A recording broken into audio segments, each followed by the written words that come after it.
English నేర్చుకోవడం అనర్గళంగా మాట్లాడడం మీ కల? వెంటనే కాల్ చేసి క్లాసెస్‌కి రిజిస్టర్ అవ్వండి.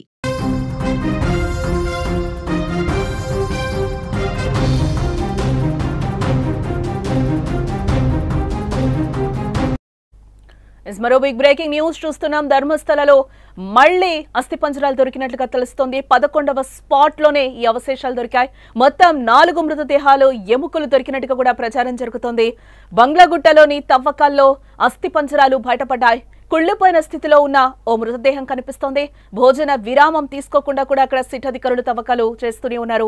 దుస్తులు, చెప్పులు కూడా దొరికినట్టుగా బ్రేకింగ్ న్యూస్ లో అయితే సమాచారం అందుతోంది. అడవిలోకి ఉప్పు సంచి అలాగే టేపు కూడా సిబ్బంది తీసుకెళ్లినట్లుగా కూడా తెలుస్తోంది. ఎముకలు దొరికాయని సిట్ నిర్ధారించినట్టుగా తెలుస్తోంది. ధర్మస్థలం నుంచి బిగ్ బ్రేకింగ్ న్యూస్ చూస్తున్నాం.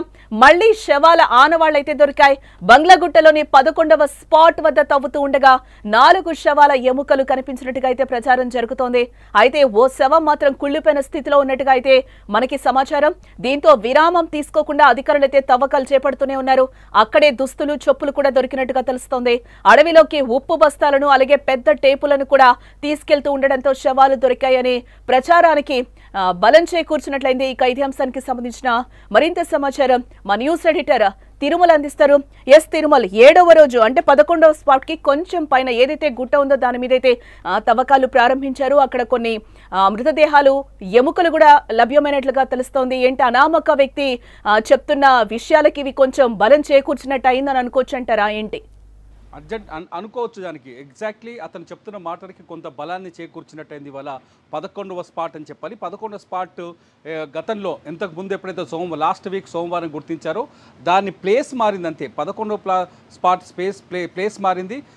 గుట్ట పైకి వెళ్ళారు. అంటే గతంలో అంటే 1 నుంచి 8వ స్పాట్ వరకు ఏదైతే ఈ ఐడెంటిఫై చేసిన ప్లేసెస్ ఉన్నాయో, స్పాట్లు ఉన్నాయో, అవి నేత్రావతి నది ఒడ్డున ఈ బంగ్లాగుట్ట అనే ఆ గుట్ట తీరంలో ఉండేది. అంటే ఒక బంగ్లాగుట్టకి ఒకవైపు నేత్రావతి నది ప్రవహిస్తుంది, ఒకవైపు ఏమో ధర్మస్థలికి, మ్యాంగ్లూరు నుంచి ధర్మస్థలికి వచ్చే దారి ఉంటుంది. ఈ 8 స్పాట్లేమో మొదటి 8 స్పాట్లు. అంటే 6వ స్పాట్లో 2 డెడ్ బాడీస్ అంటే అస్థిపంజరాలు, ఎముకలు దొరికాయి 6, 7 మధ్య. ఇకపోతే ఇవాళ 9, 10, 11, 12 ఏమో ధర్మస్థలికి వెళ్ళే మెయిన్ రోడ్లో ఏదైతే హైవే ఉందో హైవే పక్కన ఉండేది. అయితే హైవే పక్కన 9, 10లో ఎటువంటి ఆనవాళ్ళు దొరకకపోవడం, వేగంగా తవ్వకాలు పూర్తయిపోవడంతో శనివారం రోజు కొంత ఈ కేసు బలహీనపడింది అనుకున్నారు. విజిల్ బ్లోయర్ కూడా ఎవరైతే ఆ ప్రత్యక్ష సాక్షి ఉన్నాడో అతను కూడా చూపించిన స్పాట్లని అబద్ధాలు, ఇంకా ఇతను కేవలం మాటలు చెప్తున్నాడు, కట్టుకథలు చెప్తున్నాడు అనుకున్నారు. కానీ ఇవాళ ఊహించని విధంగా మార్నింగ్ సీన్ రివర్స్ అయింది. అతన్ని ఇన్వెస్టిగేషన్ చేశారు. అంటే మళ్ళీ నిన్న సండే బ్రేక్ రావడంతో పోలీసులు కొంత ప్రశ్నించినట్టుగా, అతన్ని మిగతా ప్రాంతాన్ని గుర్తు చేసుకునే విధంగా అతనికి కొంత టైం కూడా ఇచ్చినట్టుగా సమాచారం ఉంది. ఆ నేపథ్యంలో అతను 11వ స్పాట్లో తవ్వకాలు జరగకుండానే బంగ్లాగుట్ట పైకి హైవే వైపు నుంచి బంగ్లాగుట్ట పైకి అతన్ని తీసుకెళ్లాడు. కొత్త స్పాట్ను చూపించాడు. వాళ్ళకి ఒక రకంగా చెప్పాలంటే కొత్త స్పాట్ చూపించాడు. ఆ కొత్త స్పాట్ దగ్గర కొన్ని అంటే 4 అని తెలుస్తుంది ప్రస్తుతానికైతే, అధికారికంగా ఇంకా ధృవీకరించలేదు.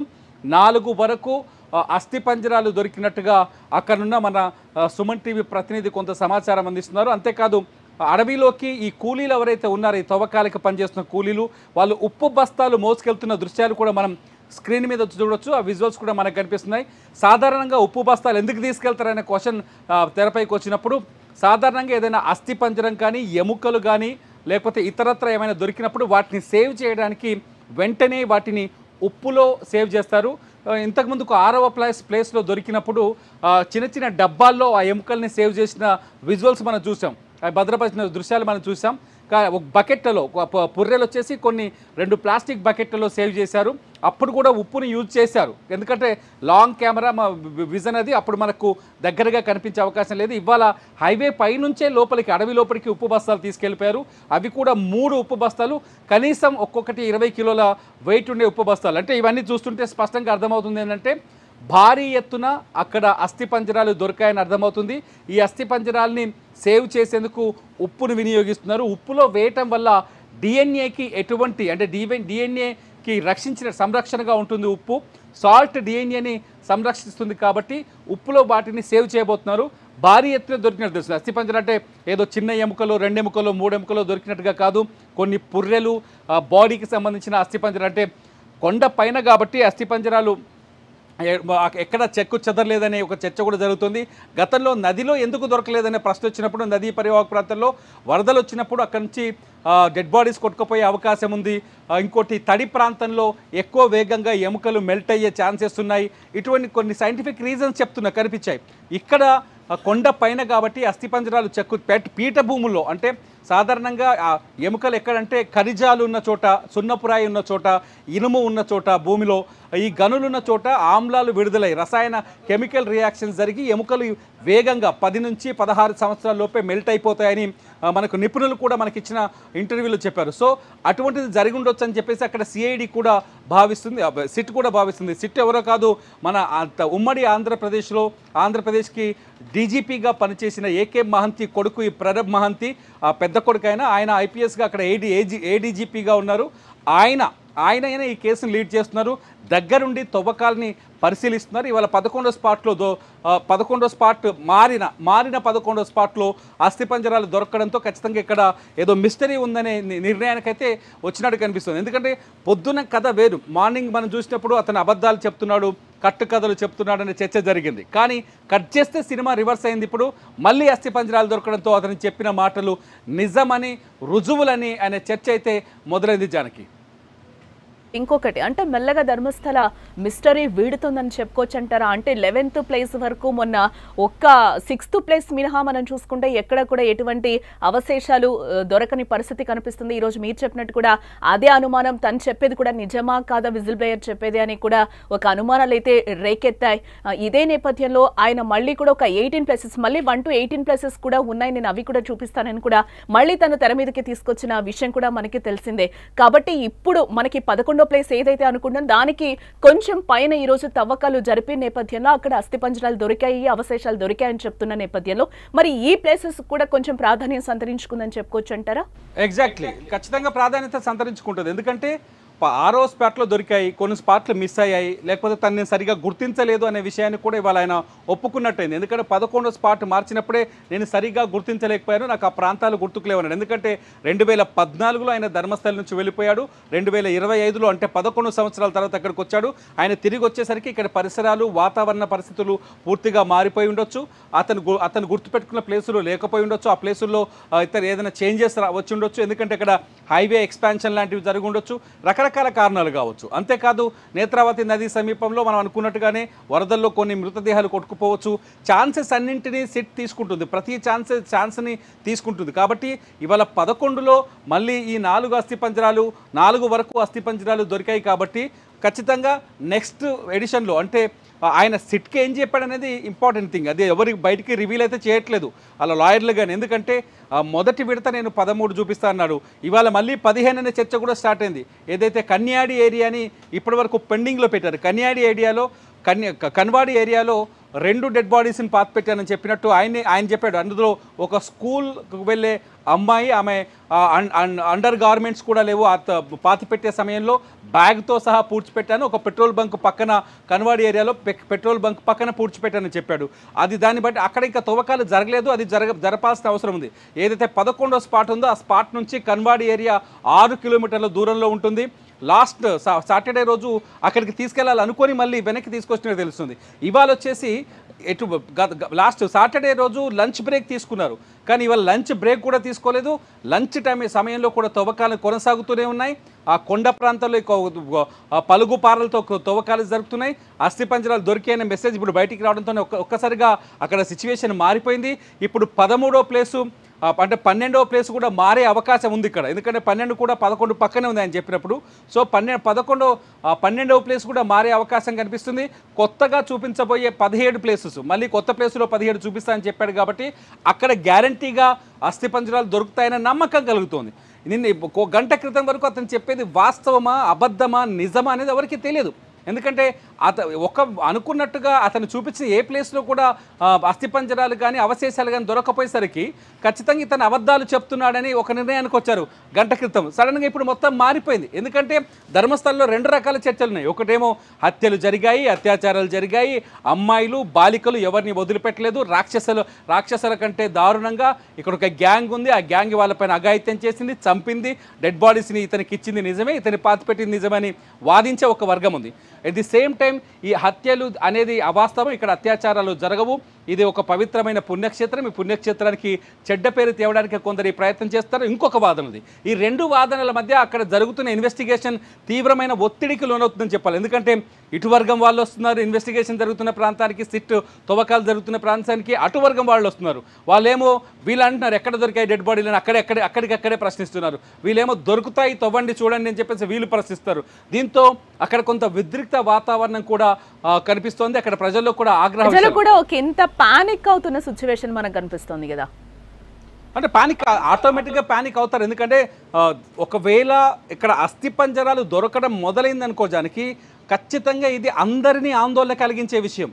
ఎందుకంటే చరిత్రలోకి వెళ్తే ఒకసారి పోలీస్ రికార్డులోకి వెనక్కి వెళ్తే దాదాపు దక్షిణ కన్నడ జిల్లాలోనే 450 మంది మహిళలు మిస్ అయ్యారు. వాళ్ళ ఆచూకీ ఇంతవరకు తెలియదు. ఆ మిస్ అయిన కేసులు పూర్తి స్థాయిలో ఇన్వెస్టిగేషన్ జరిగినట్టుగా పోలీసులు ఒప్పుకోవట్లేదు. చాలా కేసుల్లో ఇన్వెస్టిగేషన్ పూర్తిగా జరగకుండానే ఆపేసినట్టుగా స్పష్టత ఉంది చెప్తున్నారు పోలీసులు. వీటన్నిటికీ మించి ఏదైతే 2015 వరకు ఏదైతే రికార్డులు ఉన్నాయో, మిస్సింగ్ కేసుల రికార్డులు ఉన్నాయో అధికారికంగా వాటిని ఎరైజ్ చేశారు, వాటిని తొలగించేశారు. ఇన్ని అనుమానాలు ఉన్నాయి. ఇవన్నిటికీ క్వశ్చన్స్ జవాబులు రావాల్సిన అవసరం ఉంది, ఇప్పటికీ రావాల్సిన అవసరం ఉంది. సిట్ ఒకసారి ఇన్వెస్టిగేషన్ మొదలు పెడితే ఎందుకు తీసేశారు? అతను ఇంకో మాట చెప్పాడు, నేను శవాల్ని పూడ్చిపెట్టే సమయంలో నాతో పాటు ఒక రిటైర్డ్ పోలీస్ ఆఫీసర్ ఉన్నాడు చెప్తున్నాడు. ఎందుకంటే ఒకే వ్యక్తి ఇన్ని శవాల్ని పూడ్చడానికి సాధ్యమయ్యే పని కాదు. ఒకవేళ ఇన్ని శవాలు పూడ్చడానికి ఎవరో ఒకరి సహాయం తీసుకునే అవకాశాలు 100% ఉన్నాయి. ఆ సహాయాలు ఎవరు అతనికి సహాయం చేశారు, సహాయం చేసిన వ్యక్తులు ఎవరైనా క్వశ్చన్ కూడా ఇప్పుడు తెరపైకి వస్తుంది. సో ఇన్ని ప్రశ్నలు, చాలా ప్రశ్నలు ముడిపడి ఉన్నాయి వీటికి. ఈ ప్రశ్నలన్నిటికీ సమాధానం రావాలి అంటే ఖచ్చితంగా ఇక్కడ మృతదేహాలు ఉన్నాయా లేవా అనే విషయం ముందు తేలాలి. ఒకవేళ ఉంటే ఎవరెవరు కలిసి పాతిపెట్టారు, లేదనుకోండి ఇతన్ని ఎవరు ప్రేరేపించారు ఇలా చెప్పమని, ఎవరు ఇతన్ని మైండ్ డైవర్ట్ చేస్తారు, ఎవరు ఇతన్ని ఇంత ధైర్యంగా నువ్వు పోలీసుల దగ్గరికి వెళ్ళి విషయం చెప్పని చెప్పించారు. ఈ 2 ప్రశ్నలకు కూడా సమాధానం రావాల్సింది. ఎందుకంటే లేకపోతే ఒక క్లారిటీ రావాలి, ఉంటే ఇంకొక క్లారిటీ రావాలి. ఉండటం ఒకవేళ లేవనుకోండి ఇతన్ని ఎవరో ఒకరు ఖచ్చితంగా ఇందులో ప్రోత్సహించినట్టు అవుతుంది, ఎవరి మాటలు విని ఇతని దగ్గరికి వచ్చినట్టు. ఎందుకంటే అతను ఢీ కొట్టాలనుకున్న వ్యక్తులు చిన్న వ్యక్తులు కాదు.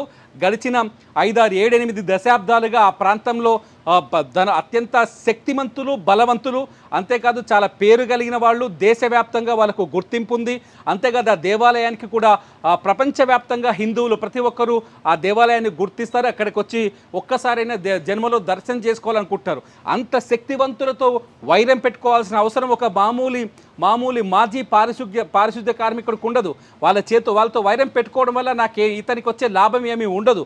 సో ఇవన్నీ కారణాలు, చాలా రకాల క్వశ్చన్స్ ఉన్నాయి, చాలా క్వశ్చన్స్ ఉన్నాయి. క్వశ్చన్స్ అన్నిటికీ ఆన్సర్ రావాలి అంటే ఒకటి అక్కడ శవాలు ఉన్నాయన్న తేలాలి, పాతిపెట్టిన విషయం తేలాలి, లేదు శవాలు లేవు అన్న నిర్ధారణ అవ్వాలి. ఈ 2 జరిగే వరకు ఏ కథ ముందుకెళ్లే అవకాశం లేదు. ఖచ్చితంగా ఒక మీరు అన్నట్టు ఉద్రిక్తత అయితే తలెత్తింది. అక్కడ ఒక ఉద్విగ్న భరితమైన వాతావరణం అయితే ఏర్పడింది.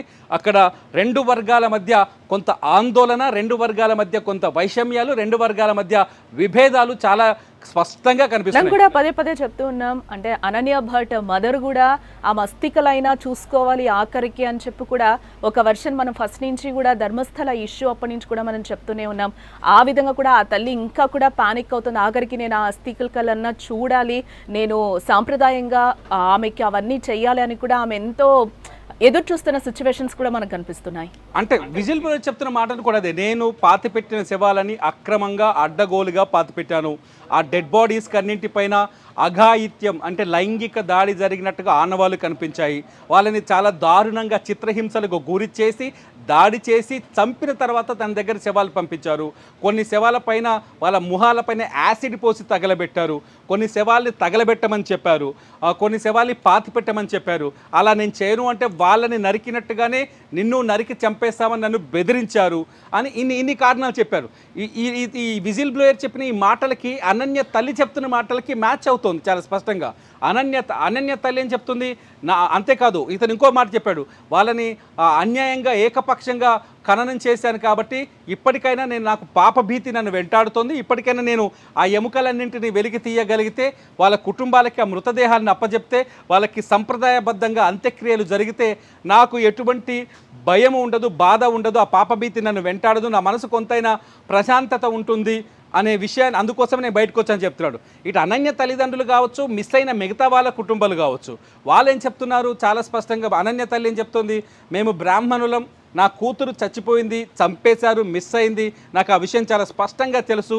ఈ 100 హత్యల్లో భాగంగానే నా కూతురు కూడా హత్య చేసి ఉంటారని ఆమె అనుమానిస్తోంది. ఈ నేపథ్యంలోనే ఈ విషయం వెలుగులోకి రాగానే అనన్య భట్ తల్లి సుజాత భట్ ఆమె ధర్మస్థలి పోలీసులకు మరోసారి ఫిర్యాదు చేసింది. నా కూతురు మిస్సింగ్ కేసుని మళ్ళీ విచారించాలని 22 సంవత్సరాల తర్వాత మళ్ళీ ఫిర్యాదు చేసింది. ఆ ఫిర్యాదును పట్టుకొని ఇప్పుడు ఆమె అక్కడే ఉంటుంది, మ్యాంగ్లూరులోనే ఉంటుంది, ప్రతిరోజు ఈ కేసును ఫాలో చేస్తుంది. ఒకవేళ ఎముకలు దొరికితే ఫస్ట్ అనన్య భట్ DNA తోటే మ్యాచ్ చేయాలని చెప్పేసి అక్కడ ఆమె లాయర్ ఒకతను, ఆయన పేరు మంజునాథ్, ఆయన కూడా ఇప్పటికే సిట్కి విజ్ఞప్తి చేశారు, మెయిల్ చేశారు, కోర్టులో కూడా పిటిషన్ వేశారు. ఇవన్నీ చూస్తుంటే నిజంగానే ఎవరైనా కోరుకుంటారు. ఎందుకంటే చనిపోయిన వాళ్ళకి ధర్మం ప్రకారమో లేకపోతే వాళ్ళు నమ్మిన మతం ప్రకారమో వాళ్ళు నమ్మిన కులం ప్రకారమో అంత్యక్రియలు జరపడం వల్ల వాళ్ళ ఆత్మ శాంతిస్తుందని కోరుకుంటారు. కాబట్టి ఖచ్చితంగా అక్కడ డిమాండ్స్ కనిపిస్తున్నాయి. సో ఈ నేపథ్యంలో దొరుకుతాయా, అస్థిపంజరాలు దొరుకుతాయనే క్వశ్చన్ బాగా బలంగా ప్రజల్లోకి వచ్చింది. దానిపైన చర్చ బలంగా సాగుతుంది. కొంత డిసప్పాయింట్ అయ్యారు. మనం సాధారణంగా చూస్తుంటాం, చాలామంది దొరికితే బాగుండని కోరుకునే వాళ్ళు కూడా చాలామంది ఉన్నారు. అక్కడున్నారు, ఈ వీడియో చూస్తున్న వాళ్ళు కూడా ఉన్నారు ఒక రకంగా చూడాలంటే. ఎందుకంటే మన కామెంట్స్లో కనపడుతుంది. సో దొరకాలి అనుకునే వాళ్ళు ఉంటారు, లేదు దేవాలయ ప్రాశస్త్యాన్ని దెబ్బతీయాలని ఆలోచిస్తున్నారని చెప్పేవాళ్ళు మరికొందరు ఉంటారు. ఇట్లా 2 వర్గాలు స్పష్టంగా ఉన్నాయి. ఇక్కడ ప్రజల్లో ఉన్నారు, లేకపోతే మన వ్యూవర్స్లో ఉండొచ్చు. అక్కడ కూడా ఉద్రిక్తత కనిపిస్తుంది. కాబట్టి ఖచ్చితంగా అస్థిపంజరాలు దొరికితే మాత్రం కథ మారే అవకాశం కనిపిస్తుంది. ఇన్వెస్టిగేషన్ మరింత బలోపేతమయ్యే ఛాన్సెస్ కూడా చాలా ఎక్కువగా ఉన్నాయి జానకి. ఎస్ సార్, తిరుమల అంటే ఈరోజు విజిల్ బ్లేయర్ ఏదైతే చెప్తున్నారో దానికి ఆయన మాటలకైతే ఈరోజు బలం ఖచ్చితంగా అక్కడ కనిపిస్తుంది. బలం చేకూర్చినట్లుగా కూడా అవుతున్నాయి ఆయన మాటలు కూడా మనం చూస్తున్నాం. ఏదైతే మనకి బంగ్లా గుట్ట ఉందో ఆ బంగ్లా గుట్ట చుట్టూ కూడా తవ్వకాలు జరిపిస్తే కనుక ఇంకా బయటకు వస్తాయని కూడా, అక్కడ అస్థిపంజరాలు కానీ ఇట్లాంటి తవ్వకాలు బయటకు వస్తాయని కూడా అక్కడున్న ప్రజా సంఘాలు కూడా ఒక వెర్షన్ వినిపిస్తున్నారు. ఏంటిది అంటే ప్రజా సంఘాలు మొదటి నుంచి సౌజన్య హత్య కేసు ఎప్పుడైతే వెలుగులోకి వచ్చిందో, 2012లో అక్టోబర్ 9న సౌజన్య దారుణ హత్యకు గురైంది. ఆ రోజు వాళ్ళ ఇంట్లో ఫంక్షన్ ఉంది. ఆమె ఫంక్షన్ కోసం అని ఫంక్షన్కి ప్రిపేర్ అయ్యి డ్రెస్సింగ్ చేసుకొని కాలేజ్కి వచ్చి రిటర్న్ ఇంటికి వెళ్ళేటప్పుడు వాళ్ళ మేనమామతో మాట్లాడింది. మేమతో మాట్లాడిన తర్వాత విలేజ్కి, ఏదైతే ధర్మస్థలి విలేజ్కి వాళ్ళు నివాసం ఉంటున్న ఇంటికి మధ్య ఒక 2 కిలోమీటర్ల గ్యాప్ ఉంటుంది. అది కొంత అటవీ ప్రాంతం, నిర్మానుష్య ప్రాంతం. నిన్న మన ప్రతినిధి విజయ్ వెళ్ళినప్పుడు ఆ విషయం చాలా స్పష్టంగా కనిపించింది. సో ఆ నిర్మానుష్య ప్రాంతంలోనే ఆమె పైన అఘాయిత్యం జరిగింది, హత్య జరిగింది. ఆమె డెడ్ బాడీ అచేతనంగా నేత్రావతి నదిలో ఆమె 2 చేతుల్ని కట్టిపడేసి ఒక చెట్టుకి వదిలేశారు. సో డెడ్ బాడీ దొరికిన తీరు చూస్తేనే అక్కడ అత్యాచారాలు ఎంత దారుణంగా జరుగుతాయి, ఎంత రాక్షసత్వంగా జరుగుతాయి అనే విషయం వెలుగులోకి వచ్చింది. సౌజన్య హత్య కేసులో నిందితుడిని పట్టుకోవడం అంటే, మన దగ్గర విజయవాడలో ఎవరైతే 2007లో దారుణ హత్యకు గురైందో ఆయేషా మీరా, ఆ కేసుకు దాదాపు ఈక్వల్గా ఉంది సౌజన్య హత్య కేసు. ఎందుకంటే ఆయేషా మీరా కేసులో కూడా సత్యంబాబును తీసుకెళ్లి జైల్లో పెట్టిన తర్వాత నిర్దోషాన్ని విడుదల చేశారు. ఇక్కడ కూడా సౌజన్య హత్య కేసులో సుధాకర్ రావు అనే ఒక వ్యక్తిని పోలీసులు అరెస్ట్ చేశారు. అతని ఇంట్లో బట్టలు దొరికాయని, అంతేకాదు అతని దగ్గర సౌజన్యకి సంబంధించిన కొన్ని వస్తువులు దొరికాయని చెప్పేసి ఆరోపించారు. నిజానికి చూస్తే ఆ రోజు సౌజన్య తల్లిదండ్రులు చెప్తున్నారు, పోలీసులే మా ఇంటికి వచ్చి, చాలా స్పష్టంగా మదర్ చెప్తుంది, పోలీసులు మా ఇంటికి వచ్చి సౌజన్య దుస్తులు తీసుకుపోయారు. ఆ దుస్తువులే సుధాకర్ రావు ఇంట్లో దొరికాయని వాళ్ళు మళ్ళీ చూపించారు. కానీ ఆ దుస్తులు తీసుకెళ్ళింది మా ఇంట్లోంచి అని చెప్పారు. రెండో పాయింట్ వచ్చేసి ఎక్కడైనా అత్యాచారాలు జరిగినప్పుడు అమ్మాయి చేతుల్లో గోళ్లలో కానీ వేళ్లలో కణాలు, శరీర కణాలు దొరుకుతాయి. అంటే గిల్లినప్పుడు పెనుగులాటలో గోళ్లలో కొన్ని సాక్ష్యాలు దొరికే అవకాశం ఉంటాయి. సో ఆ కణాలు మ్యాచ్ కాలేదు. సుధాకర్కి సంబంధించిన ఎటువంటి గాయాలు జరగలేదు. సుధాకర్ శరీరానికి సంబంధించిన కణాలు శరీరక కణాలు కావని కూడా తేలింది. దీంతో సుధాకర్ నిర్దోషి అని బయటకు వచ్చేసాడు. సో మళ్ళీ కేసు మొదటికి వచ్చింది. 2023లోనే సుధాకర్ బయటకు వచ్చాడు. 2 ఏళ్ల క్రితం అతన్ని నిర్దోషిగా విడుదల చేశారు. సో కేసు అంతా బయటకు వచ్చింది. సౌజన్య పైన జరిగిన అత్యాచారం, అక్కడ జరుగుతున్న క్రూరమైన దాడులకి, మహిళలపైన దాడులకు ఒక నిదర్శనం అనే ప్రచారం గట్టిగా జరిగింది. సౌజన్య పైన అఘాయిత్యం జరిగినప్పుడు కొన్ని ప్రజా సంఘాలు కావచ్చు, రాజకీయ పార్టీలు కావచ్చు, సౌజన్య కుటుంబానికి న్యాయం చేయాలంటూ కొన్ని సంవత్సరాల పాటు అక్కడ ఆందోళన నిర్వహించారు, ధర్నాలు చేశారు. ఇప్పటికీ అక్కడ ఒక వర్గం ఆందోళన కొనసాగుతూనే ఉంది. సౌజన్యకు ఒక సమాధి కట్టారు. ఆ సమాధి దగ్గర సౌజన్యని, అంటే ఎవరైనా ధర్మస్థలకి వెళ్తే ఖచ్చితంగా సౌజన్య కుటుంబం దగ్గరికి వెళ్ళడం, వాళ్ళని పరామర్శించడం ఇవాళకి కూడా కొనసాగుతుంది ఆ పద్ధతి. సౌజన్య సమాధి దగ్గరికి వెళ్ళడం, ఆ సమాధిని ఒక దేవాలయంగా మార్చేశారు. అటు ఒక మహిళకు జరిగిన అన్యాయం అక్కడ అంతగా ఎలివేట్ అయింది. సౌజన్యని ఇంత దారుణంగా చంపిన వాళ్ళు మిగతా వాళ్ళని చంపలేదా, చంపేసే ఉంటారు, సౌజన్య డెడ్ బాడీ దొరికింది కానీ మిగతా వాళ్ళ డెడ్ బాడీలు దొరకకుండా చేసుంటారు అనే చర్చ జరుగుతున్న తరుణంలో ఈ 100కు పైగా శవాన్ని పాతిపెట్టానని ఈ విజిల్ బ్లేయర్ బయటికి రావడంతో ఖచ్చితంగా నిజంగానే అక్కడ హత్యలు జరిగి ఉంటాయనే చర్చకు ఆస్కారం ఏర్పడింది. దీంతో అక్కడున్న ప్రజా సంఘాలు కావచ్చు, కొన్ని హిందూ సంఘాలు కూడా ఉన్నాయి. అది ఖచ్చితంగా హిందూ దేవాలయం అయినప్పటికీ కొన్ని హిందూ సంఘాలు కూడా మనం సోషల్ మీడియాలో వాళ్ళ ఒపీనియన్స్ పెడుతున్నారు, వాళ్ళ బైట్స్ పెడుతున్నారు, వాయిస్ పెడుతున్నారు, చాలా స్పష్టంగా చెప్తున్నారు ఖచ్చితంగా ఇక్కడ అఘాయిత్యాలు జరుగుతున్నాయి. చాలా పేర్లు చెప్తున్నారు. 1978 నుంచి ఇప్పటి వరకు జరిగిన కీలకమైన కేసుల విషయాలు చెప్తున్నారు, మిస్ అయిన వాళ్ళ విషయాలు చెప్తున్నారు, దొరికిన శవాలకు సంబంధించిన విషయాలు చెప్తున్నారు. ఇవన్నీ చూస్తుంటే ఖచ్చితంగా సౌజన్య మర్డర్ జరిగినట్టుగానే, సౌజన్యకు జరిగిన అన్యాయమే ఈ 100కు పైగా మహిళలు జరిగాయని చర్చ అక్కడ బలోపేతమైంది. ఆ ప్రజా సంఘాలు కూడా ఈ అంశాన్ని తెరపైకి తీసుకొస్తున్నారు. ఆర్టీఐ యాక్ట్ ద్వారా పదే మిస్ అయిన వాళ్ళ డేటా అడుగుతున్నారు, పోలీసుల విచారణ తీరును ఫాలో చేస్తున్నారు. ఇది మొదటి నుంచి కొనసాగుతూనే ఉంది. ఇదిలా ఉంటే పోలీసుల రికార్డుల్లో కూడా దక్షిణ కన్నడ జిల్లాలో 450 మిస్టరీ కేసులు ఉండడం, గడిచిన 30 ఏళ్లలో ఆ 450 కేసులకు ఇంతవరకు సొల్యూషన్ రాకపోవడం, పోలీసుల విచారణ కూడా సరిగా జరగలేదనే చర్చ ఉండటం, ఇవన్నీ చూస్తుంటే ఖచ్చితంగా ఈ 100 శవాలు ఉన్నాయనే వాదనకి బలాన్ని చేకూర్చినడుతుంది. ఇక్కడ తవ్వకాలు చూస్తుంటే అక్కడ ఏమి దొరకపోవడం వల్ల, డెడ్ బాడీస్ కనిపించకపోవడం, అస్థిపంజరాలు కనిపించకపోవడం వల్ల ఇక్కడ ఆ వాదన బలహీనపడుతుంది. ఇట్లా 2 విధాలుగా ఇక్కడ ఇష్యూ అయితే నడుస్తుంది. ఇవాళ దొరికిన మృతదేహాలతో కొంత ఈ వాదన బలపడిందని చెప్పాలి జనకి. అంటే ఇప్పుడు బంగ్లాగుట్ట చుట్టూ కూడా ఇంకా తవ్వకాలు చేసే అవకాశాలు ఉన్నాయంటారా సిట్ అధికారులు? నెక్స్ట్ స్టెప్ ఏ విధంగా ఉండబోతుంది? ఏదైతే విజిల్ బ్లేయర్ అనామక వ్యక్తి ఏదైతే చెప్తున్నాడో ఆయన మాటల్ని పట్టుకొని కూడా ఇప్పటి వరకు వాళ్ళు అదే చేస్తున్నారు సిట్ అధికారులు. ఇంకొంచెం నెక్స్ట్ స్టెప్ వేసే అవకాశాలు కనిపిస్తున్నాయంటారా తిరుమల్? చాలా స్పష్టంగా ఉన్నాయి జనకి. ఎందుకంటే బంగ్లాగుట్ట అనేది ఇప్పుడు కీలకంగా మారింది. ఇప్పటిదాకా దాదాపు ఈ 13 స్పాట్లు అన్నారు, 9వ స్పాట్ కీలకమన్నారు, 10వ స్పాట్ కీలకమన్నారు. కానీ బంగ్లాగుట్ట చుట్టే ఈ శవాలన్నీ పాతిపెట్టినట్టుగా స్పష్టంగా అర్థమవుతుంది. ఈ బంగ్లాగుట్టకు ఒకవైపు నేత్రావతి నది ప్రవహిస్తుంది, ఒకవైపు హైవే ఉంది, మరోవైపు బస్ స్టాప్ ఉంది, ఏది ధర్మస్థలి బస్ స్టాప్ ఉంది. ఈ 3 ఉన్న ప్రాంతం ఇది. సో ఆ గుట్ట పైన తవ్వకాలు జరపాలని అక్కడ ఉన్న ప్రజా సంఘాలు కావచ్చు, ఎవరైతే ఈ ఆర్టీఐ యాక్టివిస్టులు కావచ్చు, వాళ్ళు కూడా మొదటి నుంచి డిమాండ్ చేస్తున్నారు. ఎవరైతే అక్కడున్న ధర్మస్థలానికి హంతకులు వీళ్ళే అని చెబుతున్న వ్యక్తులకు వ్యతిరేకంగా పోరాడే వాళ్ళంతా ఈ గుట్ట గురించి స్పష్టంగా మొదటి నుంచి చెప్తూ వస్తున్నారు. ఇవాళ ఆ గుట్టపైన అస్థిపంజరాలు దొరకడంతో ఖచ్చితంగా అక్కడేదో మిస్టరీ ఉందని చర్చ ఉంది. కాబట్టి అక్కడ తరువుగా ఇన్వెస్టిగేషన్ జరిగే అవకాశం కనిపిస్తుంది. మరిన్ని బృందాలు కూడా యాడ్ అయ్యే ఛాన్సెస్ ఉంది. ఇప్పటికే సిట్ బృందాలు 20 మందిని పెంచారు. ఇప్పటికే 6వ స్థలంలో దొరికిన కలేబరాలను ఆధారంగా చేసుకొని ఇవాళ మరికొంత దొరకడంతో, మరికొంత ఆధారాలు దొరకడంతో ఖచ్చితంగా ఇది టర్న్ అయ్యే అవకాశం కనిపిస్తుంది.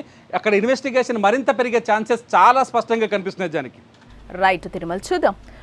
ఇప్పుడు ఎలాగో 11వ స్పాట్ ఏదైతే ఉందో దానికి మీద అయితే ఏదైతే బంగ్లాగుట్ట ఉందో అక్కడైతే తవ్వకాలు ప్రారంభించారు. విజిల్ బ్లేయర్ ఏదైతే అనామక వ్యక్తి చెప్పారో ఈ ప్లేస్ కాదు, 11వ స్పాట్కి కొంచెం మీద నాకు గుర్తొస్తుంది, అక్కడ పాతి పెట్టినట్టు నాకు ఒక ఆనవాళ్లు కనిపిస్తున్నాయి అని చెప్పగానే కూడా సిట్ అధికారులందరూ కూడా అక్కడికి చేరుకొని మళ్ళీ తవ్వకాలు ప్రారంభించిన నేపథ్యంలో 4 మృతదేహాల అవశేషాలు అయితే బయటపడినట్లుగా మనకి ఇప్పటి వరకున్న సమాచారాన్ని అయితే బట్టి తెలుస్తోంది. ఇక్కడ మరిన్ని తవ్వకాలు కూడా కొనసాగించే అవకాశాలు కూడా లేకపోలేదు. ఎందుకంటే ఈ రోజు 4 మృతదేహాలు లభ్యమైన నేపథ్యంలో మరిన్ని దొరికే అవకాశాలు అయితే అక్కడ కనిపిస్తున్నాయని కూడా ఇటు అధికారులు కూడా చెప్తున్న నేపథ్యంలో అక్కడ మరిన్ని తవ్వకాలు చేసే అవకాశాలు అయితే కనిపిస్తున్నాయి.